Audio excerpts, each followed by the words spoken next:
Oh, why can't they just build this one-to-one to the designs? Hey, Michael. Hey, Ms. Go, what's up? So I just pulled down your latest commit. The spacing is off, the actual logo is like way too big, and there are also new colors introduced in the build, which I haven't actually used. Really? Yeah, I don't know how it's happened. So have you been following the actual design system that I sent over to you? You have a design system?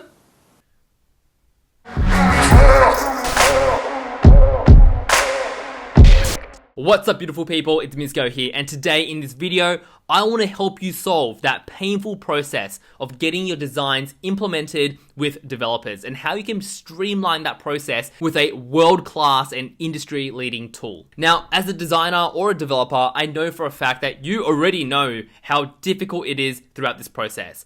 And that is why today I want you to meet my very good friend Zeplin. They've been around since 2014, and over the last 7 years, day in, day out, the only problem that they're solving is this issue, the design implementation process. And I have personally paid for and used Zeplin at my previous agency that I used to run, and also my very own startup which I used to run, which I talked about in this video. Now, before we dive right into it, I do want to thank our sponsor for today's video, Zeplin themselves. Now, I was ecstatic when they reached out because I was thinking, hey, I've paid for it before, I use this product myself. This would be a great opportunity to actually share it in a video as well. Now, as a true believer and user of their product, let me walk you through exactly how you can utilize Zeplin to improve and streamline your processes. So, if you haven't heard about Zeplin, you can head to zeplin.io. They've been around, so in the last 30 days, they've published over nearly 7 million designs. Okay, so they do quite a bit of heavy lifting work for a lot of organizations. So you obviously have to create an account, you download the Figma app or Sketch app or whatever tool you use, and you also have to download their desktop app as well. So once you've done that, I'm gonna go ahead and open up my Figma, and I've got a sample project over here. Well, not sample, it's a real project. And I've also got the design system opened up over here as well. So as you can see, I have a design system, which is the Designship design system that I'm using for this project in a separate file because I treat it as a global design system. And then I have all the designs in here and they're connected up. So the first thing I want to do is I want to head over to Zeplin. So I'm going to go ahead and open up Zeplin, and this will open up the Zeplin workspace. So at the top, you can see that I have different workspaces that I can toggle between. And then this is my dashboard. And inside the dashboard, I can manage all the projects and also a parent style guide. And I'll walk you through step by step on how I would actually manage this, okay? So over here, I can create different sections inside my project. So your sections might reflect your workflow. So you might say, okay, I'll have designs in the design phase. I will also go ahead and create a section for ready for in review, and then ready for development, and then you will have another one that's probably like live or in production. So let's just say deployed, right?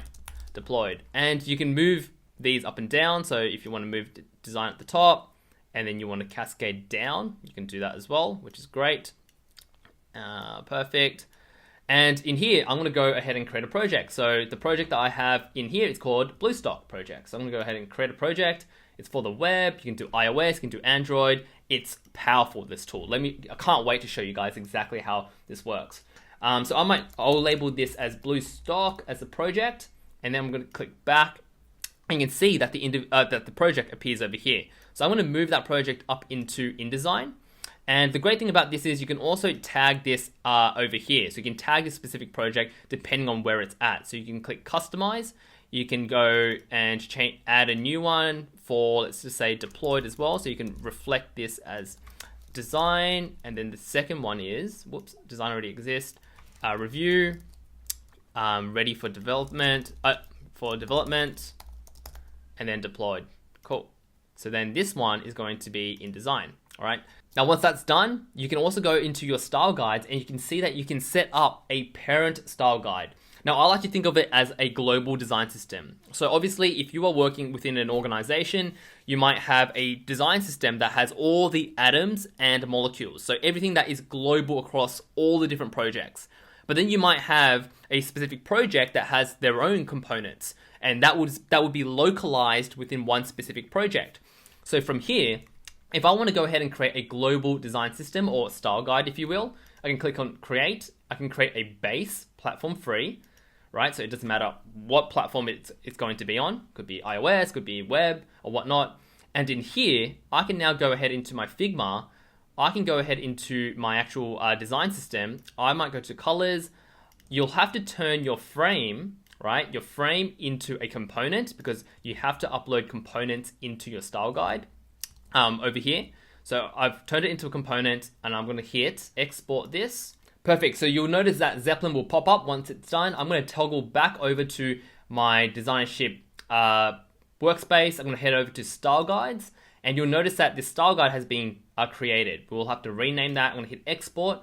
That's going to fetch everything, and it's going to publish everything into this section over here, into the style guide.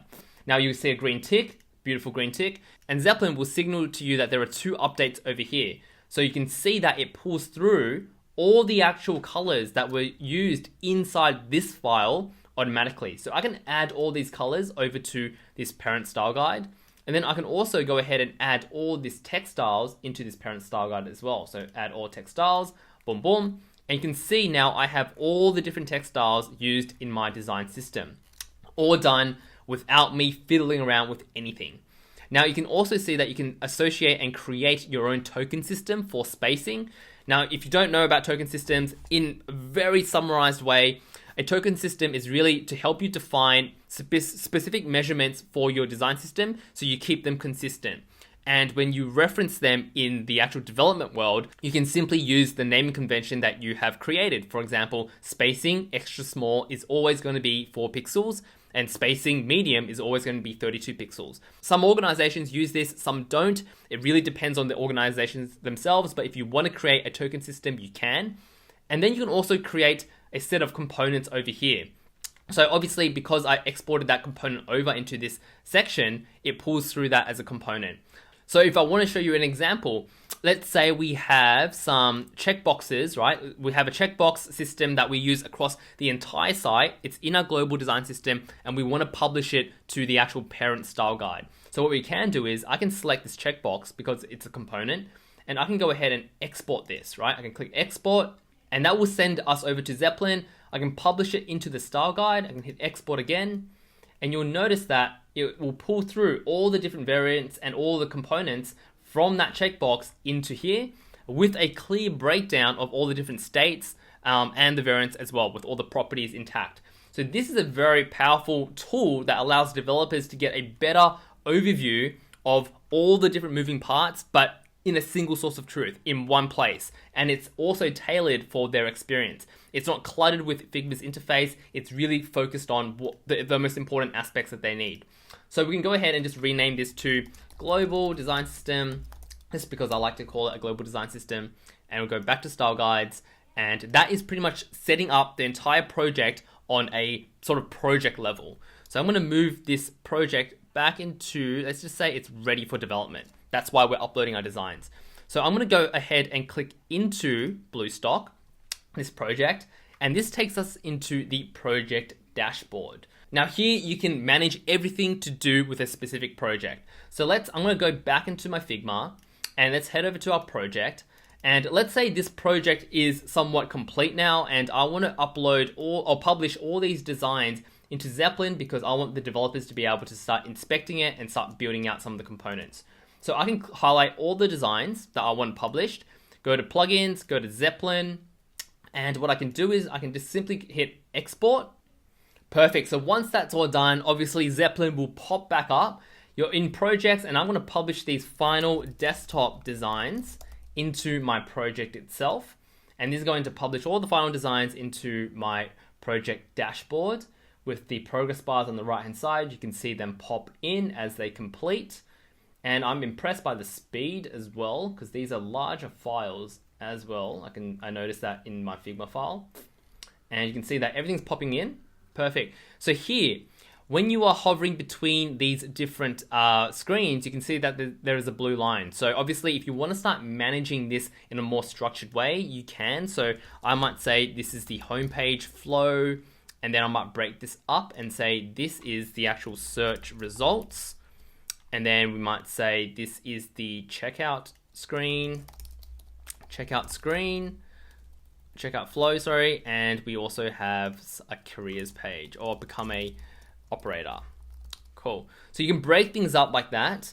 Now, a really powerful tool or feature in this section is a variance. So obviously, when you are working on a larger project, you are going to have hundreds of different screens, and it can clutter your entire interface. Just like in Figma, when you start to design, this is only like 6 screens, you can see that there are lots of different variants. So inside Zeplin, you can go ahead and drag and sort of drop a screen into another one to let them know, or developers know, that there are variations of this screen. And I'll walk you through exactly what it looks like when you actually click into it. So that is one of my favorite features in terms of keeping everything clean, polished, and streamlined. Now on the right hand side, you can rename your project. You can obviously share this entire project to a developer by clicking one of these. And there are 2 things here which are extremely important in terms of getting stakeholder buy-in if you don't use Zeplin within your team. Now they have integrations. So if you want to keep your team in the loop in terms of like new updates for a project, anything that's changed, you can integrate with either Slack, Jira, Teams, or Trello to automate that process. And if you are working with a team of developers that are utilizing a specific tech stack, such as React Native or Sass CSS, you can actually go ahead into your extensions, you can explore extensions, and you can see that they have millions of people utilizing their library of extensions. So everything from HTML, CSS, to Swift, Sass CSS, XML, Less, React Native, Objective-C. They literally have a library for pretty much every single language out there for developers. So this allows them to actually export specific code, in Zeplin for their project, so it is native to the language that they're writing in. So that is something extremely powerful if you want to actually get stakeholder buy-in and put that forward to them. Now, you can also obviously invite your team members. So from here, that's your dashboard. And obviously there's one little thing that I do want to mention is if you right click on this, you can add specific tags. So if I wanted to tag this as the home flow, right? So let's just say home page. I tag that as home page, and then I tag this one as home page as well. Done. Perfect. So now imagine if you had 1,000 screens, which is most likely the case with most teams and organizations, and the product developer or product manager says, oh, Mizco, can you show me, or where can I access all the homepage flows? Instead of flicking through Figma, you can now just go into here and just look up homepage, and you'll see that it will filter through all the different screens. So that was something very handy for the startup that I was running in, because we had multiple features running at the same time, and I wanted to be able to get the team to walk me through a specific flow. That is what I did, and that was extremely useful. Now, in the style guide, you notice that this style guide is now localized for this specific project. So if we go back to Figma, what we can do is, if you notice in this design over here, if I zoom right in and take a look at this file, there is a component. So these designs are componentized, right? So I can go to main component, and you realize that these components are localized within this file. So obviously this hero banner is only going to be used inside this project. If someone is designing a new feature for Bluestock, they're not going to really utilize this. They'll be utilizing their own components.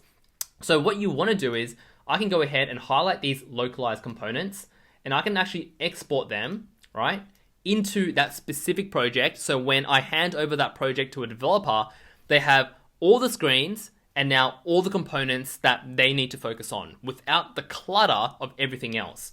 So I can go ahead and just go homepage components inside the Bluestock web into this project, hit export, and you'll realize that once again, it's going to go ahead and automatically pull all the components into this project inside its local style guide, right? And breaks everything down for the developer as well. So that is something really powerful. The most important thing is that it actually keeps everything organized. That's the most important thing for developers, because you don't want to inundate them with everything about a project or about an entire design file. They just want to know, what do I need to focus on, which screens, and what are the components part of it, right? And if there are no specific styles for this project, then they'll just refer to the actual parent style guide, which is how things should actually be. Now, once that's all done and you've got your components and style guide, your local style guide all set up, you can go into your actual file, like into a design, and this takes you into a view where developers they have very precise specifications for everything. So in terms of the code, measurements, font sizes, everything is tailored in here. So you can see even the actual breakdown of like the spacing, it is all quite clear for the developer. Now, because this one has a variant and we clicked and dragged something into this actual view, you can toggle between the two different variations in here, which is great up at the top. And in the bottom left corner, you also have a history of all the different commits that you have for this specific file. So you can see, you'll eventually see all the different commits, and you can revert back to it to reference old designs, or you can also zoom in and out. And this feature is the most powerful. This one I love because this is the best and most powerful accountability tool for developers. So if you click on this live compare tool right here, it will bring up a little bit of a modal. And if I move Zeplin out of the way, you can actually go ahead and find your design or find the developer's work, this one over here, and put this on top of their work. You can just be quiet and you just point over to your screen and just be like, you don't need to say anything. The developer will know straight away what he's missing out on. So that live compare is a really powerful tool, and I love that. So I'm going to go back into Zeplin right now and just move this back over into here. And then on the bottom right corner, you can obviously leave notes on this page and let developers know, and you guys have a bit of a conversation over here. Now on the right menu, you have some further details, and you can obviously copy links and send them directly to developers. You can take a look at the top menu over here. You have access to all the different colors to keep your designs and implementation process consistent. You also have a breakdown of all the different assets, and you can also export all the assets out from this section as well. And obviously you can manage all the different notes over here. Now, hopefully you understand why Zeplin is such a powerful tool to help you streamline your design implementation process. It keeps things organized, and it also helps you dedicate a place to the single source of truth for all the different moving parts, all the different design files you might have. But please do remember, you also still need to be very communicative and also collaborative with your team. You can't isolate yourself inside tools or platforms and leave it as that. You always need to work with your team, walk them through step by step on all the updates, and these tools and these platforms will then support that process that you have. So hopefully you found this extremely useful. If you want to learn more about Zeplin, make sure to check out zeplin.io, and I will see you in the next video very soon.